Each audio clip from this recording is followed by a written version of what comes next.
रामकृष्ण हरी मंडळी, श्री स्वामी समर्थ. तुमच्या सर्वांचे माझ्या यूट्यूब चॅनलमध्ये खूप खूप स्वागत. तुमच्या सर्वांच्या इच्छा मनोकामना पूर्ण होत हीच स्वामी महाराजांच्या चरणी प्रार्थना करते आणि आजच्या आपल्या एका नवीन व्हिडिओला सुरुवात करते. आजच्या व्हिडिओमध्ये आपण पाहणार आहोत तर ते म्हणजे बघा, अतिशय महत्त्वाची आणि लक्ष्मी प्राप्त होईल असा हा प्रभावशाली उपाय. तर तुम्ही व्हिडिओ शेवटपर्यंत नक्कीच पहा. व्हिडिओला नवीन असताल लाईक करा, शेअर करा आणि असेच नवनवीन अध्यात्माचे व्हिडिओ पाहण्यासाठी चॅनलला सबस्क्राईब अवश्य करा आणि कमेंटमध्ये श्री स्वामी समर्थ लिहायला विसरू नका. आता माता लक्ष्मीला आकर्षक करणारा हा उपाय आहे तो म्हणजे बघा, आपल्याला अगदी दैनंदिन लागणारी वस्तू ती म्हणजे बघा घरामध्ये मीठ. मग या मिठाच्या डब्यामध्ये आपल्याला एक वस्तू ठेवायची आहे. अतिशय माता लक्ष्मीला आवडती, माता लक्ष्मी आपल्या घरामध्ये धावत येईल. आता बघा, आपल्या घरामध्ये मीठ तर प्रत्येकाच्या घरामध्ये असते, त्याशिवाय आपला स्वयंपाकच पूर्ण होत नाही. तसेच आता मिठाच्या संदर्भातील ज्या काही गोष्टी आहेत, समजा आपल्याला काळजी घेण्याची असेल, त्या आपण अगदी सविस्तररित्या या व्हिडिओमध्ये जाणून घेणार आहोत. बघा, आता मीठ कोणाच्याच घरात नाही असं कोणतं घरच नसेल. मग हा अगदी सहज प्रत्येक जणाने, फक्त घरामध्ये मीठ तर आहे पण त्याला योग्यरित्या त्याचा वापर करायचा, जे काही नियम असतील त्या नियमानं आपल्याला या गोष्टी सगळ्या करायच्या आहेत. आता बघा, घरातील व्यक्तींना त्यांच्या कामात जर समजा अनेक समस्यांना सामोरं जावं लागत असेल तर आपण काही उपाय देखील करू शकतो. बघा, मिठाच्या संदर्भातले आहेत. गुरुवारी आपली फरशी पुसत असताना त्या पाण्यामध्ये आपल्याला थोडंसं खडे मीठ जे आहे ते टाकायचं आहे आणि त्यानंच आपल्या घरातील फरशी जी आहे ती पुसायची, जेणेकरून आपल्या घरातील नकारात्मकता दूर होते, आपल्या घरामध्ये सकारात्मक ऊर्जेचा संचार होतो. आणि असं केल्यानं बघा, आपल्या घरामध्ये माता लक्ष्मी धावत येते, आपल्या घराची प्रगती होते, आयुष्यात पैसा येतो. समजा जे काही आपण कष्ट करतो त्याची देखील आपल्या नशिबाला साथ मिळते. असा उपाय जर तुम्ही केला तर बघा, एका गुरुवारी तुम्ही उपाय केला, दुसऱ्या गुरुवारपर्यंत तुम्हाला प्रचिती यायला चालू होईल. आता बघा, एका गुरुवारी काय करायचं, झोपण्याच्या अगोदर एक काचेचा ग्लास घ्यायचा, त्यात गंगाजल आणि थोडंसं पिण्याचं पाणी भरायचं आणि त्या पाण्यात 1 चमचा पांढरं मीठ टाकायचं. हा ग्लास लाल कपड्याने झाकून, समजा ग्लासाला वरतून समजा लाल कपडा टाकायचा आणि आपल्या घराच्या रूममध्ये किंवा मग हॉलमध्ये नैऋत्य दिशेच्या कोपऱ्यात ठेवायचं. आता समजा तिथे जागा नसेल तर तुम्ही आग्नेय कोपरा सोडून हा उपाय करू शकता. 15 दिवसांनी पाणी बदलत चला, तसंच ठेवू नका. परत 1 चमचा मीठ त्यामध्ये टाकायचं आणि गुरुवारपासून हा उपाय तुम्ही सुरू करू शकतात. घरामध्ये कोणतेही दोष राहणार नाहीत, तुमची प्रगती अगदी तुम्हाला शेजार पाजारचे विचारतील अशी तुमची प्रगती होत राहील. असा हा प्रभावशाली उपाय आहे. बघा, आता कधी काय होतं, आपण खूप कष्ट करतो पण त्या कष्टाला आपल्या नशिबाची साथ मिळत नाही. जे काही काम करतो त्या कामात आपल्याला यश मिळत नाही. मग यश मिळण्यासाठी आपल्याला बघा अगदी छोटे छोटे उपाय करायचे आहेत. कोणाला वाटत नाही आपण श्रीमंत व्हावा, प्रत्येकाची इच्छा असते.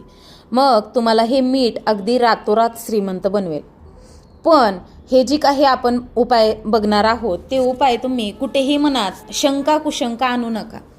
अगदी म्हणजे आपली प्रगतीच होणार याच इच्छाशक्तीनं हा जो उपाय आहे तो तुम्ही करा आणि तुमची नक्कीच प्रगती होईल.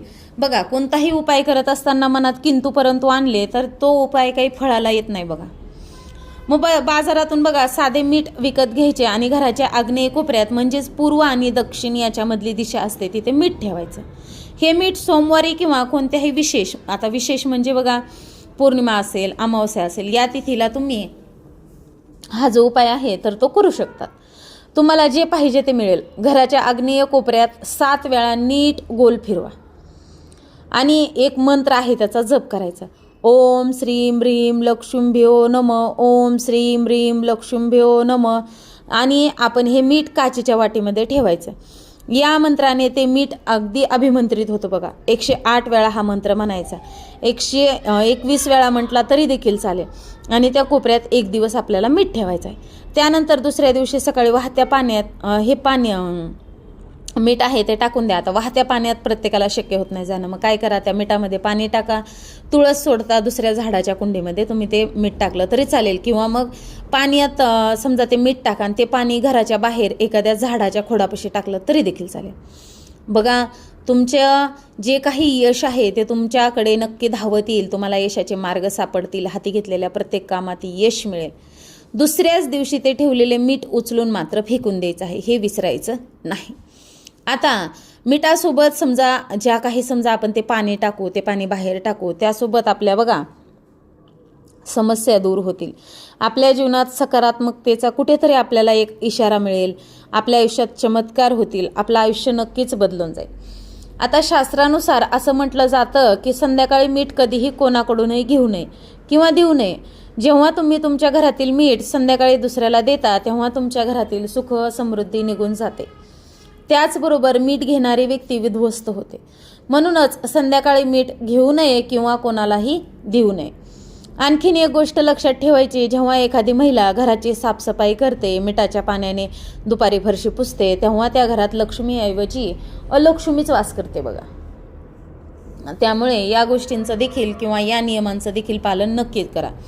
परंतु जे घर समजा सकाळी साफ केलं जातं, सूर्य उगवण्यापूर्वी घराचे दारं उघडली जातात, तिथे देवी लक्ष्मी नक्कीच घरामध्ये समजा सूर्य उगवण्यापूर्वी घराचे दारे उघडले पाहिजेत, अन्यथा देवी लक्ष्मी तुमच्या घरात प्रवेश करू शकणार नाही. म्हणून सकाळी दार उघडले पाहिजे, अंगण झाडलं पाहिजे, आपल्या उंबरठ्याच्या बाहेर पाणी देखील शिंपडलं पाहिजे. आपल्या घरामध्ये हे साधे सोपे जर तुम्ही मिठाचे उपाय केले तर आपल्या कुटुंबाची प्रगती होण्यापासून कोणीही रोखू शकणार नाही. आता थोडेसे साधे मीठ घ्यायचे, त्यात अख्ख्या लाल सुक्या मिरच्या, त्या कोळशाचा तुकडा आणि थोडी हळद घ्यायची. या सर्व गोष्टी एका कागदाच्या पुडीत गुंडाळायच्या आणि बघा एखाद्या समजा गुंडाळा किंवा हातात घेतल्या तरी चालेल. आणि तुम्हाला ज्या कोणाच्या समजा घरामध्ये नजर लागल्यासारखी वाटते, खूप सतत आजारपणे चिडचिडपणे आपल्या मुलांचे असो, त्यांच्यावरतून अगदी नजर काढल्याप्रमाणे ओवाळून घ्यायचं. मीठ, मोहरी, मिरच्या असं घेतलं तरी देखील चालेल. कारण की बघा मग कितीही प्रखर नजर दोष असू द्या तो देखील दूर होतो. असा हा प्रभावशाली उपाय आहे. त्यानंतर बघा आता स्वाभाविक आहे, कारण की बघा वाईट नजरेपासून आपण बचाव करण्यासाठी हा एक उपाय आहे, तो करू शकतो. आता पुढचा म्हणजे शुभप्रसंगी मिठाचे पाकिट घ्या, त्यामध्ये समजा बघा 100 ग्रॅमच उडीद तुम्ही विकत आणा किंवा 50 ग्रॅम तांदूळ घ्या कोरडे, आणि 1 पाण्याची बॉटल आणि मोहरीच्या तेलाची बाटली घ्या. 1 रुपये दक्षिणा द्या आणि पौर्णिमा, अमावस्या या शनिवारी, मंगळवारी, गुरुवारी हे गरीब व्यक्तींना नक्कीच दान करा. याने देखील आपल्या जीवनामध्ये येणाऱ्या सततच्या अडचणी, जे काही दोष असतील ते दूर होतात.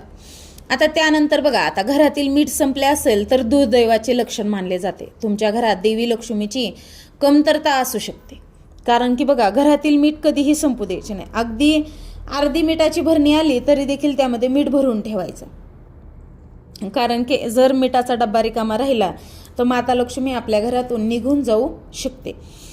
त्यानंतर बाजारातून मीठ आणून माता अन्नपूर्णेचे स्मरण करून ते डब्यात भरावे. घरामध्ये रिकामा मिठाचा डब्बा कधीही ठेवू नये. तसेच मीठ भरण्यासाठी कधीही काचेचीच भरणी वापरावे, प्लॅस्टिकची वगैरे भरणी वापरू नका. आता घरात मीठ नसले तर तुमचे जीवन बेरंग होईल. तुमच्या घरात मीठ कमी असेल, संपले तर आई अन्नपूर्णासुद्धा तुमच्या घरातून निघून जाईल. म्हणून तुमच्या घरातील मीठ कधीही संपून देऊ नका. मिठाचे हे सर्व उपाय प्रभावी आहेत. तुम्ही यातील कोणताही उपाय करा, बघा तुम्हाला किती तुमच्या जीवनामध्ये प्रगती झालेली दिसून येईल. आता बघा अगदी महत्त्वाचं म्हणजे भाजीमध्ये जर थोडंही मीठ जास्त झालं तर ते खरट होतं आणि थोडंही कमी झालं तर त्या जेवणाला चवच राहत नाही. असं या मिठाचं एवढं महत्त्व आहे. त्यानंतर बघा आता आपण जेव्हा घरामध्ये समजा मीठ असेल, दही असेल, या गोष्टी संध्याकाळी कोणालाही द्यायच्या नाही. आपल्या घरातील मीठ म्हणजे साक्षात माता लक्ष्मी आहे. त्यामुळे ही गोष्ट तुम्ही लक्षात ठेवा. कारण की बघा मिठासंदर्भात जर तुम्ही हे कोणतेही उपाय केले तर तुमच्या घरातील नकारात्मकता कायमची दूर होईल. आता तुमच्यावर जर शनीची 7.5 असेल, राहू आणि केतू यांचा प्रभाव असेल तर अशा स्थितीत तुम्ही काय करा बघा, कुत्र्याला भाकरी आणि त्यावरती थोडंसं मीठ मिक्स करून खायला द्या. तसेच राहू केतू शनी दोष लागत नाहीत. घराचा मुख्य प्रवेशद्वारावर मिठाचे पाणी शिंपडल्यास घरात लक्ष्मीचे आगमन देखील होते. म्हणूनच आपल्या घरामध्ये मीठ असणे आवश्यक आहे, जेणेकरून आपल्या सर्व वाईटांपासून संरक्षण होतं. आता सगळ्यात महत्त्वाचं ते म्हणजे बघा, हा उपाय खूप महत्त्वाचा आहे. एका क्षणात अगदी एका रात्रीत आयुष्याचं सोनं होईल असा हा प्रभावशाली उपाय आहे. 1 चिमूटभर मीठ घ्यायचं, 1 चमचा गव्हाचं पीठ आणि 1 चिमूटभर हळद.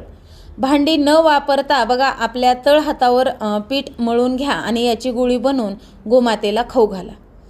आपणास जर शक्य असेल तर तुम्ही पौर्णिमा, अमावस्या, गुरुवारी तुम्ही हा उपाय करू शकतात. बघा तुमच्या जीवनामध्ये किती बदल घडून येईल. तसेच माता लक्ष्मी, सरस्वती, भगवान श्रीहरी विष्णू, ब्रह्मदेव आपल्या तळहातात वास करतात. जेव्हा पीठ, मीठ, हळद यांची तळहातावर गोळी बनवतात तेव्हा तुमचा गुरुग्रह खूप बलवान होतो. देवी लक्ष्मी तुमच्या जीवनात संपत्ती, समृद्धी, कीर्ती प्रदान करते. तुम्ही मीठ दान केले तर तुमचे भूतकाळातील पाप नष्ट होते. त्यामुळे बघा, पितृदोष, शनिदोष, राहुदोष, अगदी कालसर्पदोष सुद्धा नष्ट होतो. काहीही झाले तरी दक्षिणा देऊन दान करावे. यामुळे तुम्ही यश आणि प्रगतीकडे वाटचाल करतात. आता रविवारी मीठ दान केल्यास भगवान सूर्यदेव प्रसन्न होतात. मंगळवारी दान केल्यास मंगळ ग्रह बलवान होतो. बुधवारी दान केल्यास श्री गणेशांचा आशीर्वाद प्राप्त होतो. तसेच बुध ग्रह बलवान होतो. गुरुवारी दान केल्यास गुरुग्रह बलवान होतो आणि शुक्रवारी मिठाचे दान केल्यास माता लक्ष्मी धनवान बनवते. आता सगळ्यात महत्त्वाचं, शनिवारी मिठाचे दान केल्यास शनिदेव प्रसन्न होतात. चुकूनही मीठ जमिनीवर सांडू देऊ नका, हे विनाशाचे लक्षण मानले जाते आणि मीठ कमी होणे हे कर्जाचे लक्षण मानले जाते. आता आपला जो काही मिठाची भरणी असते काचेची, त्या मिठाच्या डब्यात आपल्याला एक गुप्त वस्तू ठेवायची आहे, ज्यामुळे तंत्रशास्त्रात लिहिले आहे. आणि ती गुप्त गोष्ट म्हणजे 2 अखंड फुलांच्या लवंगा आणि 1 हिरवी वेलची. या 2 अखंड लवंगा आणि 1 हिरवी वेलची मिठाच्या डब्यात लपवताच आपल्या जीवनात सुख, समृद्धी, ऐश्वर्य, धनलक्ष्मी प्राप्त होईल. असा हा प्रभावशाली उपाय तुम्ही नक्कीच करा. तुमच्या जीवनामध्ये विघ्न, संकट, अडचणी नावाचा प्रकार नावाला देखील उरणार नाही. अशा प्रकारे आजच्या व्हिडिओमध्ये आपण ही माहिती जाणून घेतलेली आहे. तर तुम्हाला माझा हा व्हिडिओ आवडला असेल, नक्कीच तुम्ही व्हिडिओला एक लाईक करा, शेअर करा आणि असेच नवनवीन अध्यात्माचे व्हिडिओ पाहण्यासाठी चॅनलला सबस्क्राईब अवश्य करा आणि कमेंटमध्ये श्री स्वामी समर्थ लिहायला विसरू नका. झालेली सेवा स्वामी महाराजांच्या चरणी अर्पण करते आणि माझा हा व्हिडिओ इथंच थांबवते. श्री स्वामी समर्थ. जय जय स्वामी समर्थ. धन्यवाद.